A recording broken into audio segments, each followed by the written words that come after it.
Welcome in, everybody. It is January 9th, 2026, and it is a brand new episode of Tour of Japan here on Bodyslam.net. I'm Max Dittenberg, as always, joined by my good friend Blackhawk. It is finally not 6 a.m. Eastern time that we're talking. We're talking at a regularly scheduled hour of the day, 7 o'clock here on the East Coast. 2026 is underway. Blackhawk, how you doing here to begin the new year? You're doing good. We started off the year with a bang with some incredible wrestling. I'm hoping that momentum is carried on throughout to the middle of the year when a lot of people start having more big events and making more big moves, kind of like that. So starting off the year, great. Looking forward to 2026. Yeah, 2026, exciting year, especially in the world of Tour of Japan. We're going to be here every single Friday from 7 to 8. I think before we even get into our topics today, I just want to thank all 600 plus people who joined us last week for the Wrestle Kingdom post-show live last weekend. I guess like my whole world like flipped when I didn't get sleep for a day. But this past weekend, really appreciate everyone for that was 5 days ago, Blackhawk. That was 5 days ago. Yeah. But thanks for everyone who tuned in. We did not, I don't think, expect that many people to be on with us live at the very early hours. But so many people joined us. A lot of people were chatting. So we just want to thank everyone out there who joined us. It was a long night, but I thought, especially with the last 3 matches, they definitely delivered and left us with tons of things to talk about. So today, this will be a mostly just Noah and New Japan show. Next week, we're going to break down the women's side of Japanese wrestling. So if you're new guys, we do this podcast every week. We talk Stardom, New Japan, Noah, and Marigold. But we're going to do Stardom and Marigold breakdowns next week. Today, if there's no big news from Stardom or Marigold, we'll just do our maybe previews of the whole year for those two companies, worst case scenario. But this week, we're going to break down Noah. They had their Noah New Year's show that we're going to break down. And New Japan had New Year's Dash, but also some big news, some factions disappearing, some contracts up in the air. We're going to break it all down, the big news. I just love our first comment, by the way. Papo saying, excited to see this show, rare to see a live Japanese wrestling show on YouTube. That's right. That's why, Papo, we're here, because we love Blackhawk and I both. Basically, we're split in half. Blackhawk came in as a big Noah Marigold person, and I came in as a very big New Japan and Stardom person. We were DMing for months and months and months. And then we were like, might as well just like talk about this to everyone. And it's amazing that a lot of people out there, just like us, thought this was going to be a very good idea to do the Tour of Japan show, talk about Japanese wrestling, because I think a lot of people are interested in Japanese wrestling. I haven't seen this much interest, Blackhawk, in Japanese wrestling in a while. Like there's a genuine interest in Japanese wrestling, definitely since the first time we started this podcast, I would say. Yeah. You feel the same way? Yeah, I think with Tanahashi's retirement, it's a huge step in a new direction for New Japan, and New Japan is the face of Japanese wrestling. They are the biggest promotion. More people across the world are going to recognize the Lion over any other promotion. And so it's one of those things where if New Japan does well, it bodes well for wrestling across the country. And so New Japan is on fire right now. A lot of good reactions coming out of Wrestle Kingdom. A lot of good reactions coming out of New Year's Dash. And so if they can carry this momentum, I think Japan as a whole will be, back in the top of the wrestling world. I think that's why we talked about before the end of 2025, how important Wrestle Kingdom really was to kind of the start of the year, because obviously WrestleMania hits 4 months into the year, for WWE. So there is a lot of time to get your meat and potatoes into 2026. Japan wrestling is different. All of their big shows are the first week of the new year. So that's why if Wrestle Kingdom, for example, struggles like it has the last couple of years, that means people take that as a whole year thing to not be excited about the companies. But when a show like Wrestle Kingdom, for the most part, I think that especially the final 3 matches really delivered for people. that makes people feel a little bit optimistic, especially because New Japan went with a lot of young, new stars to start the year. I think that always excites people. Moxley's here, as always. Yeah. Ice picture now on the Twitch. I don't know if you've always had that, Moxley, but love that. He just changed it recently. I noticed that. Ice, we're going to talk about Ice, who officially I think is staying with New Japan Pro Wrestling. So we're going to break down that a little later. But without further ado, Blackhawk, let's get into some Noah. They had their big Noah's New Year's show. A lot of very interesting cast of characters on this show. Some New Japan legends, if we're talking about Naito and Bushi being on the show. You had returning Japanese guys, legends like the Machine Gun, Carl Anderson, and Doc Gallows being on the show. Hiromu was on the show, but then you had a lot of homegrown talent, Inamura obviously in the main event, people throughout the show. But what were your thoughts overall before we break down? We're not going to go if you want to go match by match, go by match. But what were your big takeaways from this Noah New Year's show? Big takeaways. I think that Noah is really starting off hot. They really kind of found their groove. And I hope that they can stay in that groove. They have a tendency to get hot, find a groove, and then change things up for the worst. Yeah. So they do a lot of LOL TNA stuff, but not to the extent that TNA does. It's just every now and then you look at something. Why did you make that move? But it was a super long show, so we can probably go match by match. Go through it right now. Yeah. Each match had its own kind of unique pieces. We start off with the Junior Heavyweight Tag Championship. Daki Yoshima and Daga go in as champions and leave as champions. This match felt way longer than it did in a very good way. It's only 7 minutes and 43 seconds. Ida and Shuji Kondo was an interesting team, but they worked really well together. But one of the big takeaways from this match was not with the winners. It was with Alejandro and Kai Fujimura, who did get into it after the match when Kai hit Alejandro with a super kick on a dodge from, I believe, if I remember right, it was Daga dodged the super kick. So there could be rifts in All Rebellion pretty soon. They have a lot going on this weekend with Team 2000X, so I'm very interested to see how they move going forward.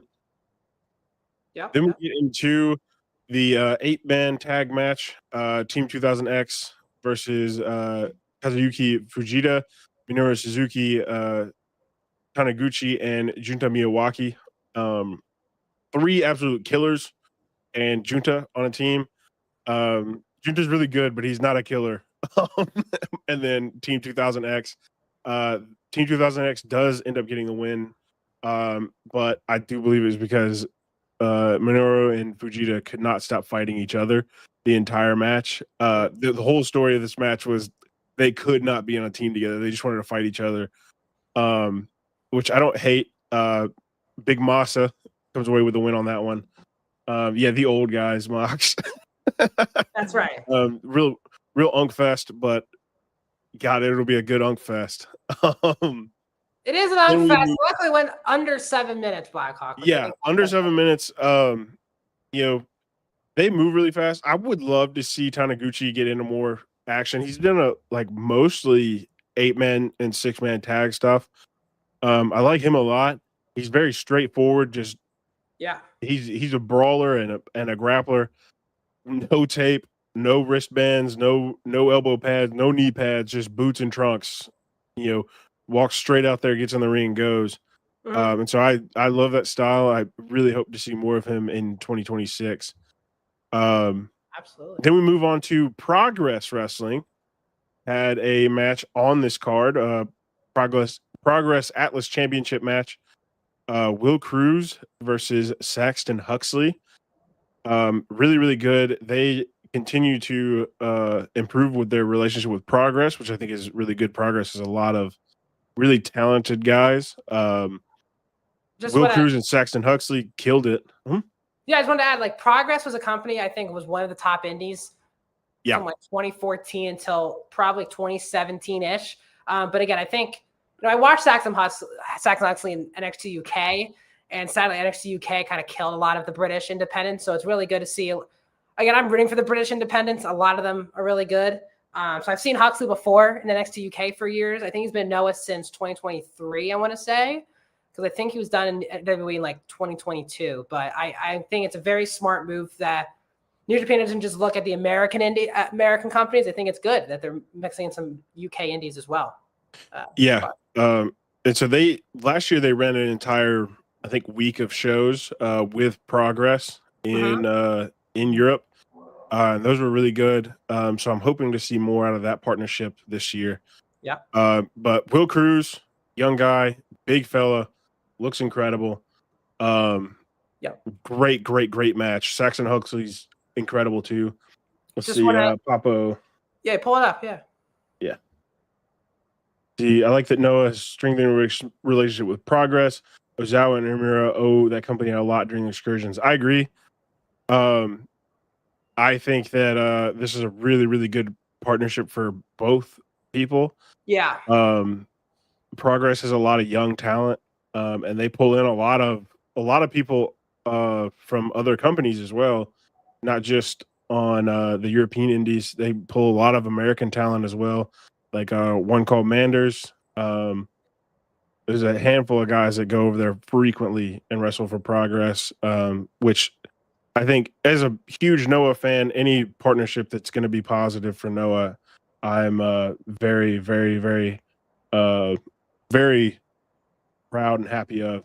Then he says, and Owada-san is over there. Yeah. And so I think this is a big moment for Noah and Progress to have a championship match on, Noah, one of Noah's biggest shows of the year. So it speaks highly to how they feel about the partnership and how Progress feels about the partnership to trust them with that. So very, very happy with the result. Very happy with just having it on there. I saw a lot of people talking about it earlier, and they were like, why would you have a Progress, match on one of your biggest shows? But I think it also shows like the partnership, and they also brought over Progress refs. So it was really cool. I saw all that on social media after the event. A lot of people were talking, a lot of the refs and talent were at the show, and they were talking about how much they enjoyed their time there. So it was really fun.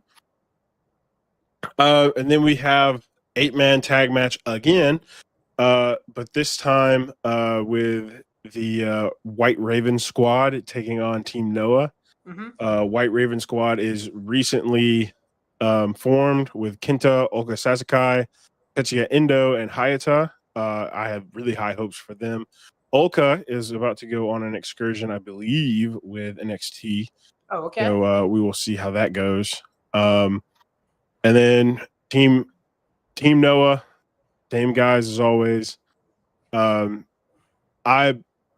got the win here. Very, very high on them. Very short match at 6 minutes and 53 seconds.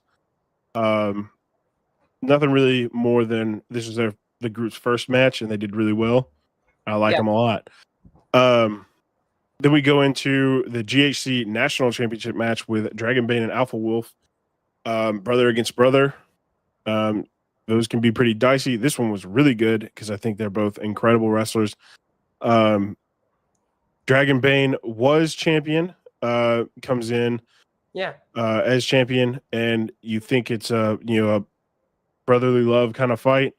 It was not. Alpha Wolf ends up turning on Dragon Bane and joining Team 2000X, and gets the national championship. So that is the big thing about that one. Team 2000X continues to grow, much like in New Japan. You've got House of Torture. Noah has Team 2000X. They kind of follow. It's inspiring too many things in wrestling. Now every I think we were talking about that in Wrestle Kingdom. We're like, now DDT has a faction just like House of Torture. Now here you are talking about how now Noah has a faction exactly like it as well. We don't They're need not that. as.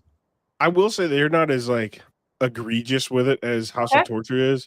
That's a win. You won't always see interference. This one was like a small one. Yoshitatsu is like their spokesman for their Oh. their group, and he came out and distracted Dragonbane and threw up the X, and Alpha Wolf responded and hit him with a low blow. So that was about the only interference, but pretty sick, kind of crazy. Didn't see it coming. Yeah, I'm glad they locked in the I can never say their name. Golpeadores. Hope I'm saying that I'm right. so bad at Spanish. But Golpeadores. Hopefully I'm saying that right. Yeah, but yeah, I am glad that they have them for another year at least. I have a feeling they'll make the jump to AAA. Yeah, at some point. With how that's going, because AAA is doing really well as far as the WWE sphere goes. They're putting on really fun shows. And with Wagner that just left Noah to go over there, I think it'll be I think they'll probably make it over there, as well as his brother, Wagner's brother. But yeah, I love a good evil brother, good brother situation. Team 2000X is always getting new members. They're scouting. They're scouting everything. That is Japanese wrestling. There's just factions everywhere, and every company it's all faction based, and everyone's turning or recruiting. That's just the thing. Got to keep things fresh. It can't just be the same people in the same factions every year. Yeah, but it's funny to think about. Omos is a member of Team 2000X. So Omos, and he's in AAA. He's in a new faction with Vikingo in AAA. Yeah, he's everywhere but WWE. Yeah. But yeah, I think I don't remember if I heard Galeno is gone yet for sure. I know he's not on any card this weekend, which would make me assume that he's probably not going to be around much longer if he is still on. Yeah, and then Null signed for Team 2000X. I think he's had like one match for them. He's on the roster. I missed that show, and then I didn't go back and rewatch it, so I've literally never seen him wrestle. But I've seen him on Twitter talking about being in Team 2000X. So then we go to the special invitation tag match with Kaito Kitayama and Jack Morris facing off against the Good Brothers. Crazy to say, really good match. 11 minutes and 50 seconds. Carl Anderson picks up the win. The Good Brothers. Why was that crazy to say? Better than they did in WWE. Are you not a Good Brothers person? I just they're getting into that age where they could still have a lot of good matches left in them. Yeah. But they're also they also haven't ever been like those guys to be putting on amazing matches all the time. Sure. And so their WWE run was okay, and that's about all the experience I have with them. Yeah, and so so it's just like I didn't have high expectations going in. They looked like they were having a great time. So I think it's good for them to go to Noah because they've kind of at this point done it all in WWE and New Japan at this point. I just think it's good for them just to. They did one New Japan thing this past year, the one state show, but I think it's good that they're just doing Noah and getting them to wrestle talent they've never wrestled before, right? And just it's a fresh slate for them going into the new year. Yeah, as you said, seem to be locked in with Noah for a long time. I hope so. They should be. I think they should be. They're like world tag team vets. The Noah really needs help in their tag division. And so they've got some good teams, but they don't have anybody really pushing them to be good, if that makes sense. Yeah. And so I think a really good vet team could really put some things together and put some things in line. And with Noah's rosters revolving like constantly, people are coming in and going. And so it kind of is hard to have a tag division when that's going on. And so hopefully having some people stay and having some mainstays there would be really, really good. And some longtime vets who have wrestled tag matches across the globe. So if they do stay, I'm very excited for them to stay. I was excited for them when they were with WWE because I thought they were going to be working in NXT. Yeah. as like either backstage help or whatever. But when they got released, I really didn't know what they were going to do. I thought they were going to retire. So And Machine it Gun is was good to see hurt. them keep going. He was Yeah, hurt when he got released. So yeah, he's been out for a long. Like I remember. I guess it was April was their last like appearance, and I remember them watching them wrestle. It's been a long time since they've been wrestling. yeah, But yeah, I think it's smart for them to sign with Noah, be there. They have a lot of. I think Noah's smart where they have a lot of young talent, but they also have a really good amount of veteran talent who yeah, wrestled in big spots for many big companies, both in Japan and not. Mox is saying Twitch chat's been treating me like Sonata for the last 20 minutes. Don't know what that means exactly, Moxley, but that's a great thing to say. But I think it's good for them. I think Machine Gun, I think they're all in their mid 40s, if I'm not mistaken, that both of them yeah, are. So yeah, that's in wrestling, that's still a good 5 to 10 years left of good yeah. stuff for them to be doing. And if WWE, if they've done there, New Japan, what else can they accomplish there? Let's give Noah and help out young talent in Japan. I think it's great for them. Yeah. We'll bring this up. Good Brothers, I think, will eventually join Team 2000X. Oh boy. I hope not. I hope they create a second heel faction. Not to combat Team 2000X, but maybe just freshen things up a little bit. I don't know who they would even go with. Because almost everybody's locked into a faction. Like anybody notable is locked into a faction. Yeah, GHC Bullet Club. Yeah, I was gonna say, hey, if they want to do it, they can do it now. If they want. Yeah, they can. Yeah, I was listening to one of the New Japan podcast earlier today, and they said that WWE has been trying to buy the rights to the Bullet Club after they dropped it. Yeah. No way. It said that they have offered New Japan a exorbitant amount of money really for the rights to the Bullet Club if they're not going to use it. I think they've been trying to buy it for years now. Well, yeah, they were called the Club for a long time. It's just the Club, and then the OC, which is the only club or whatever. But again, they've lost all of the talent. Basically, like AJ Finn, Tama Tonga, Tongaloa, and Hikuleo are like the only people, right? If I'm not mistaken. Well, and if they get Finley. If they get Finley, I mean, yeah, Cody's involved as well. We'll talk about Bullet Club towards the end of the show. I think it's a very big topic. But let's move on to a guy who upstaged Tanahashi at Wrestle Kingdom. Tetsuya Naito and Bushi made their first appearance with Noah. Taking on Noamichi Marufuji and Kanoa. This was about as I expected. Naito,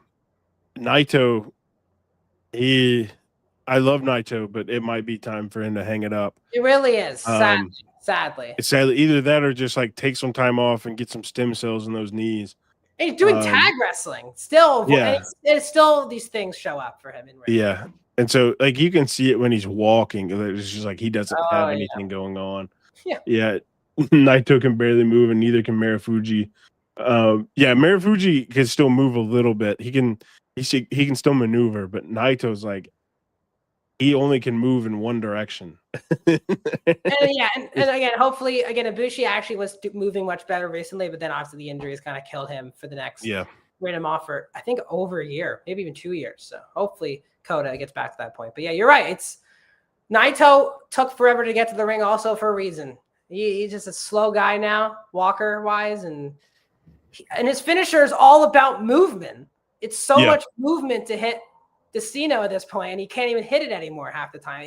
It kind of he benefits a lot from the wrestler helping him out with that move now, like picking him up to get into that, which I don't think looks good anymore because it does look like he's a wrestler a lot. It's a help to do that. Said I was at the May Ryogoku and Marufuji versus Kaido in semi-main, and crowd was literally laughing at points. I have a bone to pick with Kaito. I think he just needs to go on an excursion for a little while. Sure. I think he's lost his fire for wrestling and for Noah, and he needs to figure something out. because they still want to push him as the ace of the company. He did, Moxley. Okada hit it better. Okada hit a nice Destino in that main event. I was like, what? Yeah. We didn't even talk about that, but yeah. But yeah, Kaito, they still want him to push him as the like young ace of the company, and he just I don't feel like he cares anymore. Yeah, he's been jobbed out. Something needs to change for Kaito. He can't keep being the happy-go-lucky babyface anymore. Kaito got his beat by Okada. His push has been dead ever since. To be fair, he did win the GHC heavyweight championship after that happened. So I think his push only got better. Yeah. Yes. And then after that, you get the junior heavyweight. Hiromu Takahashi drops it to Amakusa. Really, really, really good match. I'm looking forward to the junior division this year. For Noah. I think they have a lot of really good and really young talent eager to be at the top.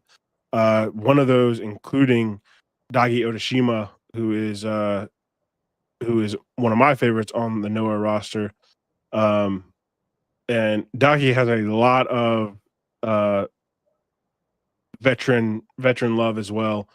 I don't know if you saw it, but Kenta Kobashi gave him a shout out on Twitter earlier this week. I did see that. So that's huge. I was like, that's crazy, man. Good for him. Yeah. Yeah. Dagi's the guy. No question. He has to win the title this year. I agree.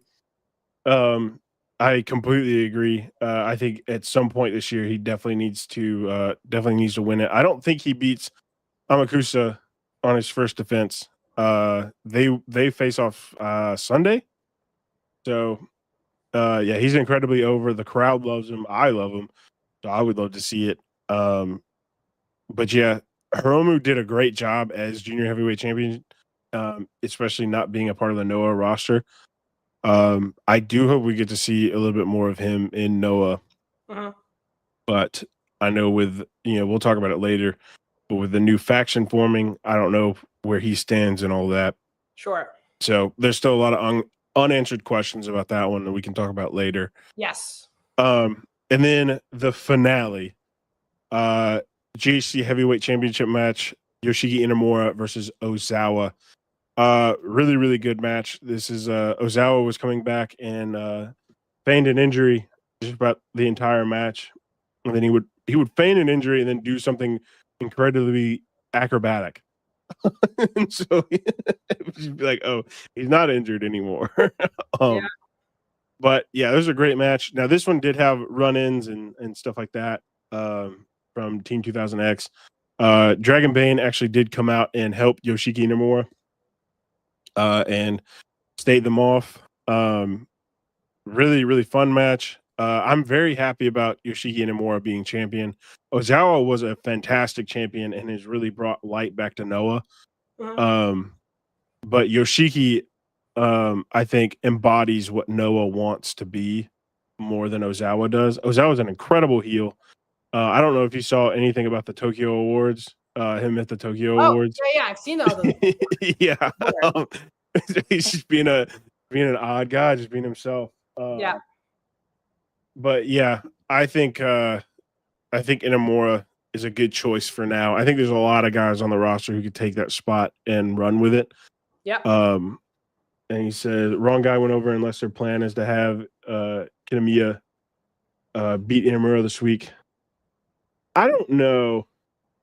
I would like Inamura to take it one more time. Moxie saying bro was making eyes aside. Yeah. He was. Yeah, he was. He was. But yeah, I think I feel like I could see where you're coming from, Papo, about the WWE gave him time. I really liked Yoshiki Inamura before his excursion when he was a heel. This new version of him is good, but I really did prefer the heel version. But I think this is a good moment for him as somebody who's like worked really hard for Noah and for the roster, to have the belt for a little bit, even if it is, only 1 or 2 more, weeks or months or whatever it is. But yeah, they had he called out Kanoa. Yoshiki Nimura did. He wanted Kanoa to challenge for the belt next. Kanoa was coming out, and then Masa Kitayama came out and attacked Kanoa, and basically challenged Yoshiki Nimura. And Nomura says that he accepts, but he wants it to be one-on-one. He doesn't want any interference. He wants it just him and Masa, because he and Masa have a long history together. And so he wants to face him one-on-one. And so we will get that Sunday.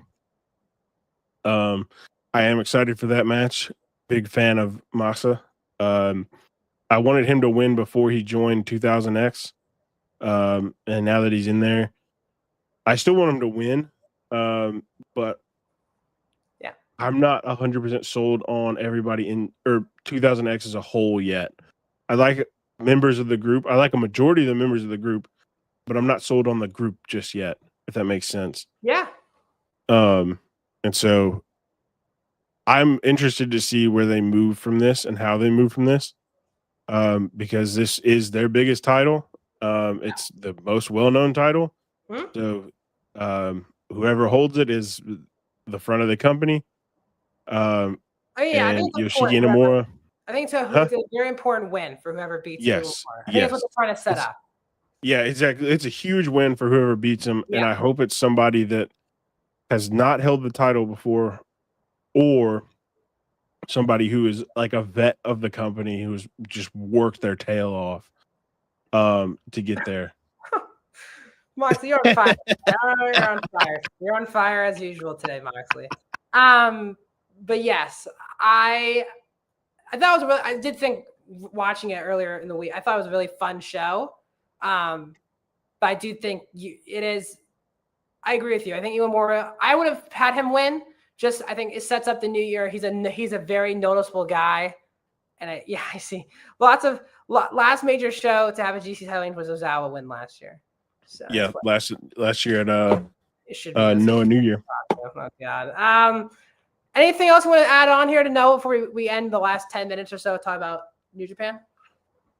Nothing too much. Oka Sasakai, going on his excursion, will face off against Kenta, I believe, on Sunday as well. He requested that match Oka requested that match with Kenta before he left, which Papo mentioned earlier, that they're moving a tag team title match. It was Oka and Kenta, and now it's Kenta and Hayata, which I thought was a weird move. I would have rather it been Indo, but I think that's on the same day as the Indo homecoming show. So I'll say this from the Noah perspective, from the NXT perspective, they are going to need a lot of guys. We'll talk about Finley later on the show, but I think it's a good opportunity for some Noah guys to get some reps, because NXT is losing 4 to 5 guys from their roster right now to the main roster. And I think it's important, maybe not just to fill in with PC people, but obviously AAA people, I think are going to get an opportunity. They did a video package for someone from AAA this week, and I think they're going to do that same thing for Noah as well. So definitely I agree. For Noah and NXT to be a much bigger thing, I think, in 2026. Yeah, I think they will explore that partnership. There's a lot of guys that could definitely go on an excursion, even if it's only for like a month from Noah, and do pretty well. Nakamura is very, very close to him. Nakamura was in his brother's corner for his UFC debut. Yes. Oka Sasakai's. And Oka has a MMA background as well. I think he got all the way up to the UFC as well, if I remember right. But Oka is my favorite on the roster. So I will be missing him on the Noah shows, but I think the WWE excursion will be good for him, just as exposure. I hope they don't do what they did to Yoshiki Nomura, which is pretty much change everything about him. They would. It sounds like they would do that. I gotta be honest. Yeah. So I I'm still getting used to this new Yoshiki Nomura. But yeah, I think that's about it for Noah. Right. Let me check. can. I had some stuff bookmarked. Make sure I made all my talking points. Yeah. If not, we're just gonna cover 2 topics of New Japan. Then we're gonna call it a day here on the episode 10. What was this? Just making sure we. Okay, that was old. Never mind. Yeah, Right, I think I'm good on that one. All right, so that was Noah New Year's. Let's talk about 2, I think, big topics from New Japan. So, well, I want to end with the Bullet Club stuff. I want to start, honestly, Blackhawk, with the Ospreay stuff is what I want to start with. So Ospreay showed up at the Tokyo Dome, a part of the Tanahashi ceremony. Whatever. The next night, they're setting up Callum Newman versus Finlay. And with that, it's a new look United Empire. Andrade wrestled the next night as well, so they're definitely keeping Andrade in Japan for a while. He debuted in AEW this week. He's doing House of Glory as well, so Andrade is going to be bouncing around. So after Callum says, this is a new empire, Ospreay's music hit. I was like, what? I was like, Ospreay's coming out? And Ospreay says, I'm going to support Callum and everything. He appreciates the support. He's proud of Callum for really taking over the group. And then he says, I'm going to handle some AEW business first when I get back. But when I'm done with that AEW business, I'm going to come here and support you guys. Now, Tony Khan said in the first half of 2026, he'll be back in the ring. So let's just say by June. Let's just say June. Yeah, June. Yeah. He's going to do AEW stuff. And I know you're saying, Papa, that it would be Forbidden Door. I don't think they would do that because that's really quick turnout. Because Forbidden Door is usually a July, June. Yeah, that's a summer event. So I think Ospreay is going to be in New Japan towards the end of the year. And I think they're going to have him back in the Tokyo Dome next year, wrestling Callum Newman in the Tokyo Dome next year. And I think this whole feud, Blackhawk, is going to put over Ospreay's job is going to be putting over Callum Newman, the guy that he trained, the guy that he handpicked to join the group when he was 18 years old, trained him, I think, since he was 15 years old. And this is all going to be about Ospreay putting him over, I think, in the end, and moving past United Empire, moving beyond New Japan. And United Empire is going to go full heel towards the end of the year. And I think it's going to be Callum Newman beating Will Ospreay. But did this excite you when you saw him back in New Japan, saying that he wants to do more New Japan stuff this year? It did excite me a little bit, but the concern is with his injury. They say he's going to be back, by the middle of the year.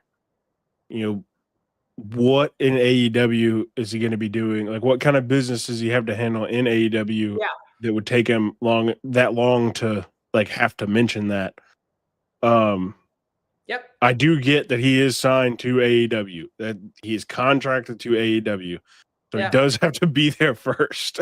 Definitely. The fans booed when he said that. I was like, he's an AEW guy. Like, he's not just from Japan. There's a legal document that says he works for them. So he does have to handle whatever that is. Yes. Now, what that is, I don't know.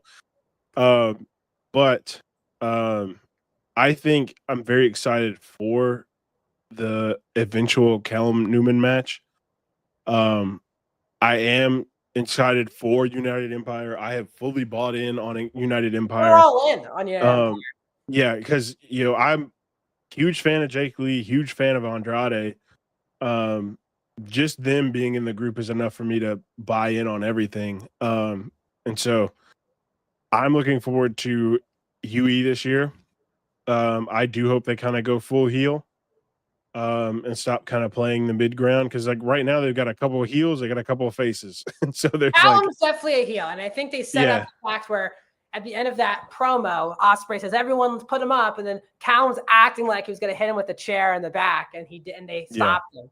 I think they're all going to turn on Ospreay, and I will set up a match. But I know you said they might put him in the G1. I don't think Ospreay's doing the G1. Yeah, I don't think after that injury you can do a G1 until like a year later at least. Yeah, because if you're thinking, let's say he comes back in June, that's like again around the time of the G. Like he's not going to come off this year injury and then go into the G1. Yeah, they are full heel. Even in Kira's, yeah, they are full heel. I think now, but they acted babyface with Ospreay when he came out and they did the thing. But Callum was leaning heel. I'm just excited for Ospreay to be back. I just hope this means. I think it means he'll be at the Tokyo Dome. Might be his last. And yeah, Unbound Company versus United Empire. I hope they don't do that really quickly because that's Ospreay's last feud in Japan was losing the steel cage match war against where Bullet Club basically put to bed United Empire for a year. I hope they don't just run that back again. But I think they're going to do Finlay and Callum first. I think that'll be like the big feud for them until maybe Finlay leaves the company or something. And then I think it's the big year for Callum. They're going to put him over some really important guys. He's like 21, 22 years old. So very exciting. The last thing we want to talk about is the end of Bullet Club. We discussed this all of last year. A lot of people's contracts were up around this time. And we said, we were kind of debating if they should just put to bed the group. But we also said, it's been around for now 13 years. It's still been the most popular faction in the company. It's not just in the company, but really in pro wrestling, where Finn Balor's talking about it candidly with Cody Rhodes this week on his podcast. And it's mentioned in every company, it feels like. It's such a big deal still. But the Finlay rumors happened. We were like, maybe they would move on from we have a new leader. They're just done with the group in general. They announced Suji after their tag match that Bullet Club unaffiliated or no more. They're now a combined group called Unbound Company. And it seemed like when it looked like Suji was leading the group, Blackhawk, I felt to myself, Finlay's done. Because I think they would do a huge angle where Finlay's getting kicked out of something. But the moment they were like, Suji was in the front, he had Hiromu and Gabe and Maloney, I was like, this kind of feels like Finlay could be done. I don't know if that was what the inkling. Your guy, Sean Ross Sapp of Fightful, as well as WrestleVotes of Fightful, had a report saying that Finlay's been discussed already inside WWE. The negotiations have not happened yet between WWE and Finlay. And the reports are WWE wants him in NXT. And even like people like Abu was on social media saying Finlay is so above, like he does not need NXT. But here's the thing. They're just losing their top 3 male stars. And it is thin, especially now with Oba vacating the title. Like it is thin right now for the NXT top title division right now. It is thin. So Pablo saying if Finlay WWE, Connor's AEW, Gabe on a dual deal, Drilla. I think Drilla's staying. Staying. I think he's gonna have a huge year. I think he's gonna I think him and Shingo, honestly, are gonna win. I think they're gonna win the tag titles this year. That was gonna be my point, is like him and Shingo have something really good going on. I don't think he's gonna leave in the middle of that. Yeah. They will give Finlay a main roster level contract to do NXT. Yeah. They did that with Jordan Grace. They did that with Jordan Grace. She got her contract, the Royal Rumble last year, so a year ago, was a main roster deal, but was an NXT the entire year. So you would hope maybe they start doing that where Finlay will come in, be in NXT for like a year, and then Rumble time becomes, or even less than that. Because like Julia and Stephanie Vakir didn't make it a full year. They were like maybe 6 to 8 months. I would much prefer a 6 to 8 month if they have a creative idea for him on the main roster. If not, do the full year. But I would much rather him be main roster day one. But I do understand where WWE is coming from, where they're thinning out on NXT, and they want to keep NXT alive because they've got a lot of good things going on NXT.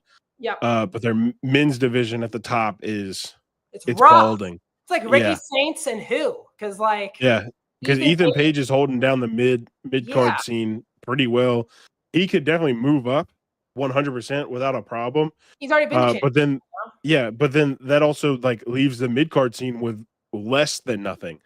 And so they've got to be making some moves. It's a broadcast network, which is rare to have nowadays. Wrestling to be on such a big broadcast network, so they're going to want it to be a. And I know you said Mariah May. Corey was talking about on Twitter today. Yeah. That obviously the report was that Blake Monroe was rumored to be called up, but Corey's saying that's not happening as of now. Jordan Grace was called up officially today. She was on SmackDown. Again, spoiler alert, she's on SmackDown. Yeah, Evolve. It's rough, Papo. It's rough for NXT right now. I think they want Jackson Drake to be on NXT and Swipe Right, Vanity Project, and Jack Cartwheel. Yeah, and Sean Legacy. I think they want those guys to be on the main show. Yeah. But that doesn't. Again, NXT with Shawn Michaels has been a lot about the young guys, very young guys, but also established outside the company guys who can teach the young guys some things. But WWE just is addicted to the Bullet Club guys. They think they talk about them very openly. Like AJ, they mention Bullet Club all the time when AJ is wrestling. Even this week, or not this week, 2 weeks ago, like Tama and Nakamura had a segment, and Nakamura, they were speaking in full Japanese, and Tom said that was old history. I was like, oh wow, they really are just like they love mentioning New Japan without mentioning New Japan. They love doing that. So I can see them being like, yeah. So I think like a third of the men's rosters probably run through New Japan at some point. They're top, yeah. And so like it would make sense to you would have to mention it at that point because when we're talking about most of MFT was part of New Japan. I mean, all of MFT other than Solo was part of New Japan at one point. Yeah. And then you got AJ, Finn, Cody. Yeah. Who else was Shinsuke? New Japan guys. Yeah, but like the MFTs are all New Japan guys. Yeah. So it's yeah. They have a lot of New Japan guys. I don't know. I think it's very interesting. I think Finley is going to go. I do. I think he wants to be in the States. And I think if Bullet Club's dead, I just don't know if he just wants to become another guy in the group. It just feels like it's so CG's group. You know what I mean? He's the champion, obviously. They set up the fact that it's going to be Gabe versus Andrade next month. And the winner will be the number one contender for the global heavyweight title. I would assume they're not going to do Suji and Gabe like again. So I think they're going to do Andrade and Suji for the global title, right? I would assume so as well. But that also could be like one of those kind of respect kind of matches. Yeah. Where because Gabe did say like I respect Suji. He said that's my boy. That's my boy. He said that's my boy. But I want my title back. Yeah. And so that's kind of one of those things where like if he wins, you kind of have to honor that. It's like, hey, we're good now. We're tight. We're part of the same group. I hope and so because it's in New Jersey. It's actually like an hour or so drive from me. So I actually think I can get one of my friends to go with me. Nice. So hopefully I would love to go to that New Japan US show. Worst case scenario, Blackhawk and I can just do a regular live post show after. But yeah, Andrade and Suji would be like that would get a lot of people into that. Dude, it would be great. I think that match would be great regardless. I mean, we've seen Suji and Gabe Kidd go at it for however long now. Yeah. Ooh, Papo. If you are going to the show, you can definitely say hi to me if I'm at the show. I would love to say hi to you at the show. But yeah, I think it's a very interesting dynamic. Hopefully I can drive to the New Japan show. Yeah, it's drivable for me. So hopefully, again, I can't go to the Chicago show. I know Blackhawk wants to go to that Now Arena G1 show. So it'd be great if honestly both of us could go. I've never been to an actual, like I've been to Forbidden Door before, but that's not again a true New Japan show. So I'd love to get a chance to go to like a start and finish New Japan show. Yeah, I see you, Papa. If you're there and you see me, you can definitely stop me and ask me hi or take it, whatever you want to do. We can post a video. I'm sure Cass and Corey will think it's really cool if we're being stopped in the crowd for our podcast. We think it's, I haven't gotten tickets either. I have to look for tickets probably next week. And I guess what? Definitely, if you think Andrade and Suji is happening, I would get the tickets now. It's probably going to go up if those guys are. Yeah, exactly. Yeah, if the tickets are out, I'd grab them now. Because those prices are going to soar as soon as that's because Andrade's a huge name in the U.S. They put that name on the card. It's a huge draw. So I think Ishii is obviously going to be one of the headliner matches because he's the New Japan Strong champion. They're still at $35 right now. That's really good ticket for. That is really good. That is really good. And again, you would hope Shuri is on the show defending the Strong Women's title as well. Right. So if you can get like a Shuri on the show, Andrade, Suji, Ishii against someone pretty big. That's selling out now, but because they haven't announced any matches yet. And that's the difference between New Japan and America. New Japan, in Japanese wrestling, they don't have to announce matches to draw crowds. You really do have to do that here in the States. Like, you do have to announce things in advance. Yeah, because I think we've got so much going on here that, like, if you don't announce matches ahead of time here, people just aren't going to be interested. Like, there's probably 1,000 things going on in that area that same night that if you don't announce good matches for that night for a company that's not local to the US, you're not going to sell any tickets. You'll sell tickets, but you won't sell as many as you would if you had announced like big matches ahead of time, at least. Yeah, less than 200 on the floor. That's pretty good. Right now, Raw is going to be here in Philly in a month, and it's $90 to get in right now to Raw. $90 to get into Raw. When I mean $90 to get in, that means like up top in the nosebleeds, all the way up top for $90 for Raw. So it's I think that's where these other companies in the States can really benefit. Just cheap tickets, get families there. $35, like I would go right now for $35. So I'm definitely going to I've seen a lot of that discourse as well over about like bowl games and stuff like that. It's like, what was the Ole Miss Miami game had the recorded lowest ticket price of all time for a bowl game. I think at like $35 a ticket. Papo, are you local, by the way, Papo? Because I know you're talking about the 2300 Arena. I was just there for 7 straight shows for AEW. So I'd love to know if you don't know, tell us. But you seem very local to the East Coast. We'd love to know if you go to shows. But yeah, Blackhawk, sorry, just keep going. But yeah, there's a lot of online discourse every time that happens, and I am on the side of cheaper shows is better for everybody because it means more, like, not more casual, but like your more hardcore fans can go that can't afford, $300 a ticket. And so I'm all for the cheap shows, because even then, you have a cheap show, somebody might just buy a ticket on a whim. Nobody's spending $90 to go to a WWE show on a whim. That's dedication money. Yeah, that's you gotta know what you're doing. The show in Philly is the show after Royal Rumble. So it is like a kind of like a fun, like, let's see that. But you do live close to Philly. Very cool. So I guess if you go to any shows in Philly that I'm at, you can definitely always say hi to me, because I want to go to Raw. But I'm honestly, at this point, Papo and Blackhawk, I am waiting for these tickets to go down. I'm not going for $90. I'm just not. Yeah, no, I agree. Unless someone gifts me those tickets or they go down to like $50, maybe I could think about going. But it's too expensive right now to go to these shows. Like, yeah, they came to Memphis, a couple months ago, and ran a Raw. And I went to look at tickets, and it was $120 for nosebleeds. Yeah. And I was like, I'm not going. And it was just like, at the same time, like, I was like really not high on WWE anymore. I was like, I was just going to go.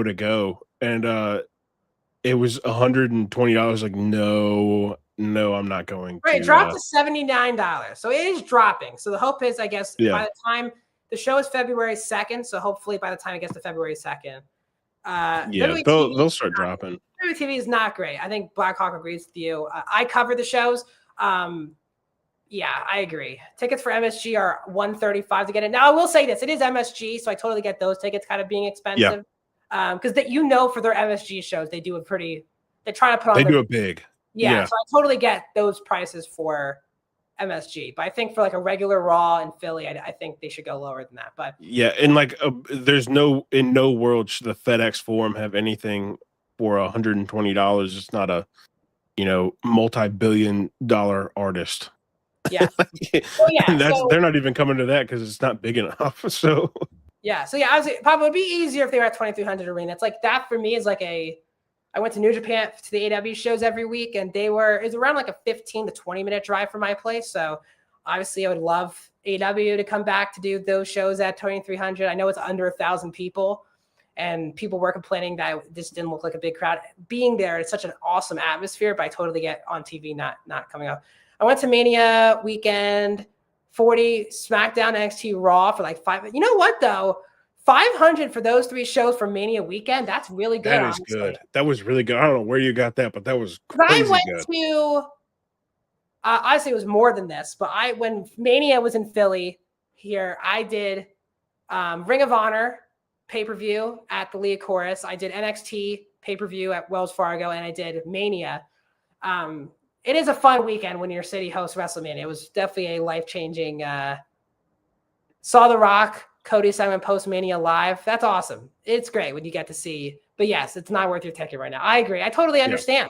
I think a lot of people feel that way. Not to give a spoiler, but I'll give you a wink, wink. I think tonight's SmackDown that already happened today and overseas, I think excited a lot of people. So, yeah, I did see some news that I was actually pretty excited about. Not excited enough for me to start tuning back in weekly, but definitely, I'm still definitely keeping up with what's going on because, we do work in the wrestling world. In some capacity, we got to know what WWE's doing. Blackhawk, I think it's time to wrap things up. It's about to be 8:00 here on the East Coast. Tell people where you can find you on social media, what you do for Bodyslam, and anything else you want to promote. So you can find me anywhere at Blackhawk Walker, YouTube, Twitch, Twitter, X, whatever you want to call it, Instagram, Facebook, all of those. Yep. For Bodyslam, obviously I do this show and I make the clips to post on our social media of our live shows. One last thing to promote, I will be starting a solo Noah podcast next week. I'm still workshopping names and dates and time. All of that should be done this weekend. So I know Papo, you were talking about it a lot.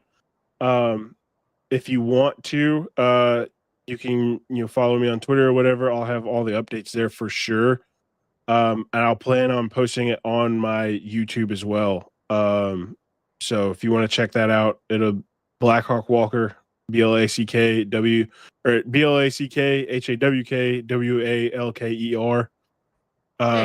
Got it. So yeah, there you go. Appreciate more you, updates Papo. to come on that. Yeah, thank you, Papo. Thank you, Moxley.